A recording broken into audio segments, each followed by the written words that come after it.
জয় গৌর, জয় নিতাই।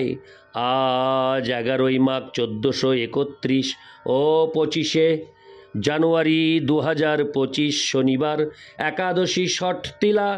আজ আমি শ্রী চৈতন্য চরিতামৃত পাঠ করছি।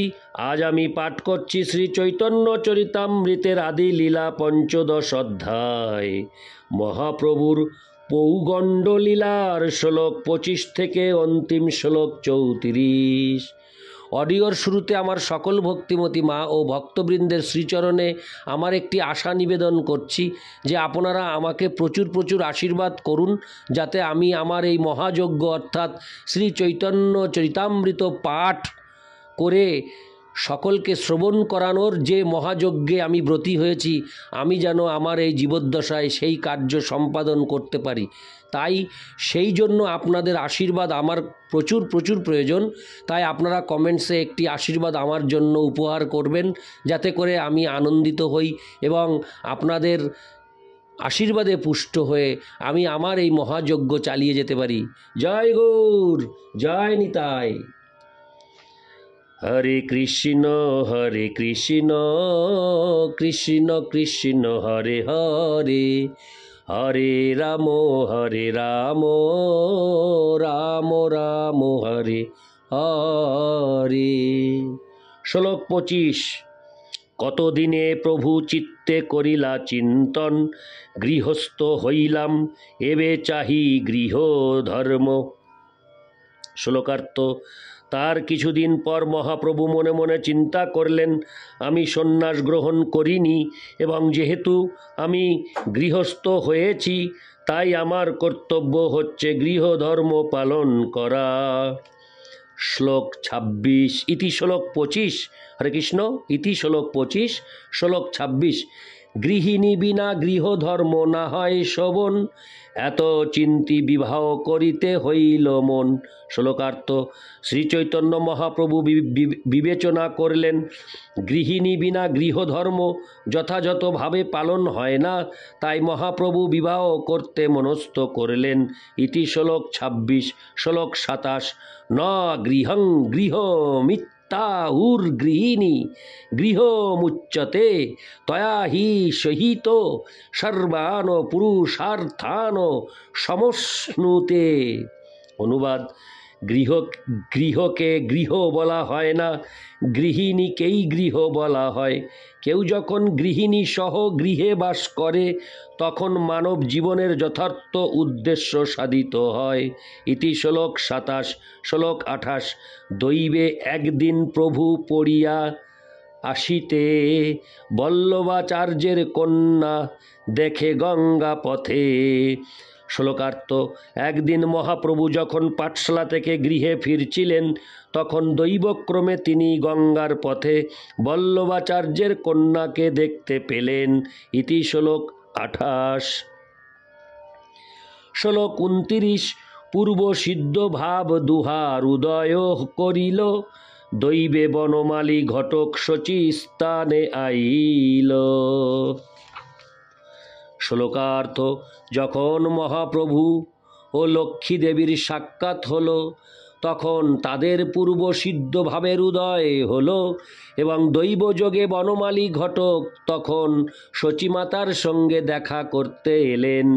তাৎপর্য: বনমালী ঘটক ছিলেন নবদ্বীপবাসী বিপ্র।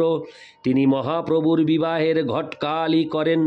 গৌরগণোদ্দেশ দীপিকায় শ্লোক 49 বর্ণনা করা হয়েছে, পূর্বলীলায় যিনি ছিলেন বিশ্বামিত্র, যিনি রামচন্দ্রের বিবাহের ঘটকালি করেছিলেন, এবং পরবর্তী লীলায় রুক্মিণী দেবী যে ব্রাহ্মণকে শ্রীকৃষ্ণের কাছে পাঠিয়েছিলেন, তিনিই হচ্ছেন চৈতন্য লীলার বনমালী ঘটক।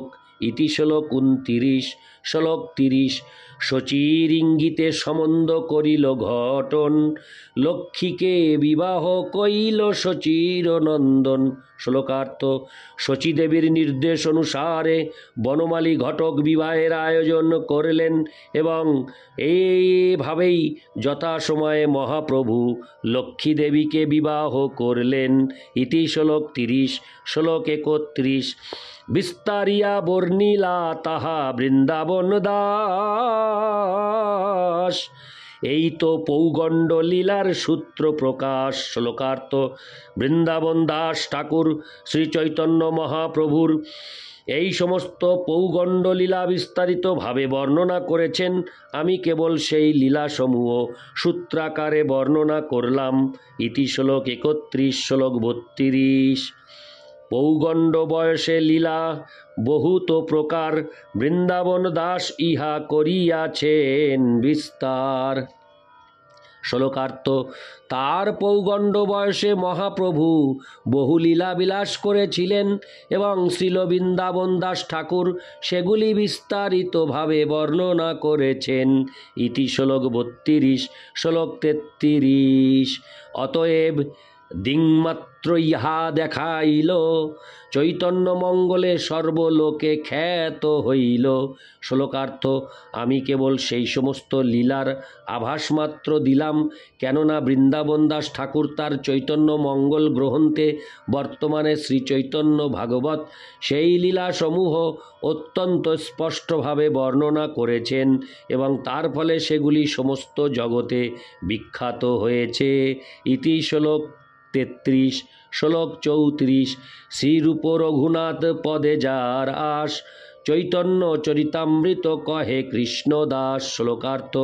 শিলরূপ গোস্বামী ও শিল রঘুনাথ দাস গোস্বামীর শ্রীপাদ পদ্মে আমার প্রণতি নিবেদন করে, তাদের কৃপা প্রার্থনা করে এবং তাদের পদাঙ্ক অনুসরণ পূর্বক আমি কৃষ্ণদাস শ্রী চৈতন্য চরিতামৃত বর্ণনা করছি।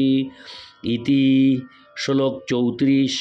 ইতি শ্রী চৈতন্য মহাপ্রভুর পৌগণ্ড লীলা বর্ণনা করে শ্রী চৈতন্য চরিতামৃতের আদি লীলার 15 পরিচ্ছেদের ভক্তি বেদান্ত তাৎপর্য। হরে কৃষ্ণ হরে কৃষ্ণ কৃষ্ণ কৃষ্ণ হরে হরে, হরে রাম হরে রাম রাম রাম হরে হরে। জয় গৌর, জয় নিতাই।